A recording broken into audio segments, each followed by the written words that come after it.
I want to do is check to make sure that the valves are sealing off. I'll show you a little trick that I saw online how to do it. As you'll notice, I've installed the spark plugs in the head, and you'll see why in a second. First thing I want to do is I just want to hit the top of the springs with a hammer, just make sure that everything's set, everything's seated. So I'll do that, and then I'll turn the head over. So I turn the head over, and what I'm going to do is I'm going to fill the compression chamber with WD-40. So I will start to do that in each one of them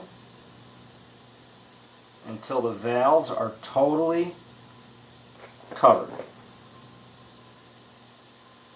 So all the combustion chambers are filled with WD-40. And you can see here in the light. Okay, so what I'm going to do, I'm going to blow compressed air up through the intake port and then also through the exhaust port on this side. What I'm going to look for is air bubbles on each one of the cylinders. And if there's air bubbles, it means that the valves aren't sealing and something's got to be done.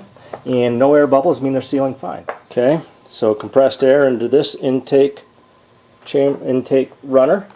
Let's look for air bubbles. Nothing. Next cylinder. Nothing. Nothing. Nothing. Let's do the exhaust. Now let's do the exhaust. Nothing. No air bubbles.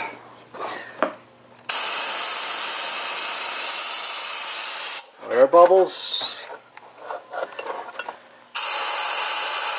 No air bubbles. And the last cylinder. No air bubbles. So everything's sealing off really good. So I've seen guys online do this with water as opposed to WD-40. If I was putting the heads back on right away, I would do water, but these heads are going to sit around for a while until I get the motor assembled, so I didn't want to use water in case there was any kind of leakage. But the little trick works pretty good. So the heads are assembled as far as they're going to go until we put them on the motor.